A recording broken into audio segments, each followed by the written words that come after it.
42, ja. En daar staan die tijden bij. Meen ik. Hebben ze die tijden daar niet bij? Nee, dat is niet. Maar dit is 42. Dit is 54.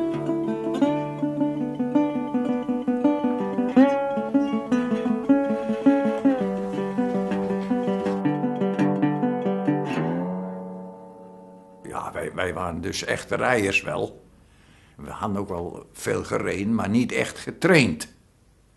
Dat echte trainen, wat ze dus nu doen, dat kennen wij niet. Dus de schaatsen onder en rijden. En zien wat er van terecht komt. En zo is het gegaan. Dus morgens vroeg op, helemaal in de krant, van onder tot boven. En daar de kleding over. En wij hadden geen speciale kleding. Gewoon een broek en een jasje. Maar anders was dat niet toen. Maar wel met die kranten eronder. Hè? En dat sloot geweldig af. En ik heb dus ook helemaal, ondanks dat het hartstikke koud was, heb ik geen last van de kou gehad. Ik meende het wel dat het om 7 uur was. Die tocht van het Vliet, het Vliet was ook nog helemaal op het andere eind, op het oosten van de stad. Hè? Je weet waar het Vliet is? Nou, daar weg moest ik lopen naar de Groene Weide. Stempelen en naar zo'n bus. En toen naar de Boksemerdam. En daarop bende. En het was in de oorlog, ja. Wij werden bijgeschenen met zaklantaarns. Want het was daar stikdonker bij die Boksemerdam.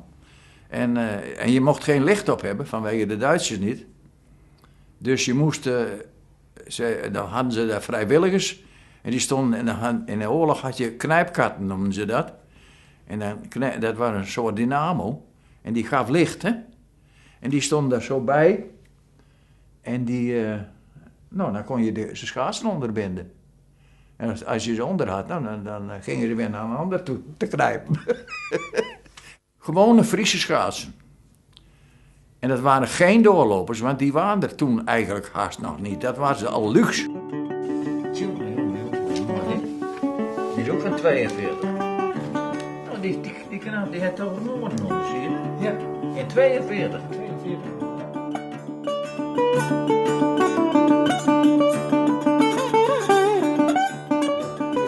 Noordvliet.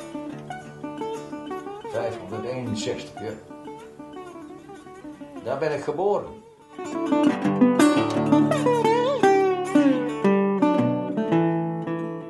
De route, die route die was zoals die nu ook is. Hè. Sneek, Eilst, Sloten. En zo naar Staveren. Dat eten, vooral in 42 was dat moeilijk. Want het werd al wat krap natuurlijk. En je moest alles meenemen. Je kon onderweg niks kopen. En toen verloor het zo. Hard. En het brood. Het brood had in de binnenzak en die zak en in de kontzak. Overal had je eten. Was ik in Staveren en toen dacht ik, nou, dan moet ik toch wel een hapje eten hebben. En toen zou ik eten en dan was het keihard, het brood. Ik haalde het eruit en het was een blok ijs. Hè?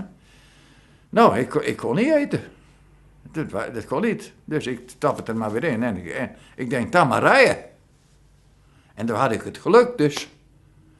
Dat in Workum, daar stond een loodske langs de vaart. Daar moesten we stempelen. Eén kant erin, andere kant eruit en weer op het ijs. Maar daarbinnen, daar kregen we dus hete melk met Brinta. Nou, dat viel erin als boter natuurlijk. Dat was heerlijk. En toen stond ik op het ijs. Ik denk, weet je wat, ik ga er nog een keer door. En toen kreeg ik nog een bord. Hè? Nou, ik denk, nou haal ik Harlingen wel.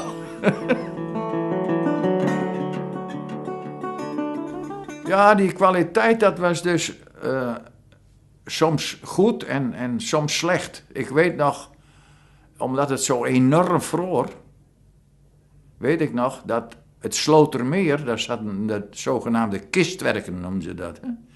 Dan was het ijs dat zat aan de grond toe. En dan kromp dat ijs, hè? Krimpen. En dan kwamen er hele brede scheuren kwamen erin. Toen reden we de Luts langs, er lag zand op het ijs. Nou, dat is ook niet best. Maar je had ook hele mooie stukken. Hè? Die Vluizen bijvoorbeeld. De Morra, zeg maar, daar kwam je uit. De Luts kwam je in de Morra. En die Morra, die was dus weer hartstikke mooi. En dan had je voor de wind, en dat was tempo. Hè? Maar ja, staberen, dan was het gebeurd. Dan kreeg je in de wind op. Hè? Dat was die eerste keer, 42, was het om 7 uur. Dus ik heb 12 uur gereden. Ja, met onderbrekingen. Hier en daar even wat rusten. Maar ik heb 12 uur heb ik gereden. Dus. Je kwam heel prachtig mooi de stad binnen, de Dokkemeree, de Noorderbrug en zo. Hè. En dan kwam achter de Prinsentuin langs en dan kwam je bij de Groene Weide, bij de Vrouwenpoort. Nou, en daar stond het zwart van de mensen, dat weet ik nog wel. En dan ging je binnen en dan werd het afgestempeld. Hè. Die zijn met de verhuizing, want ik ben later verhuisd, met de verhuizing zijn die weggeraakt. Die heb ik niet meer, maar ik heb de stempelkaarten heb ik nog wel. En dat vind ik eigenlijk nog wel belangrijk. Die kruisjes, ja, die kruisjes waren natuurlijk mooi geweest, maar ja, ze zijn weg.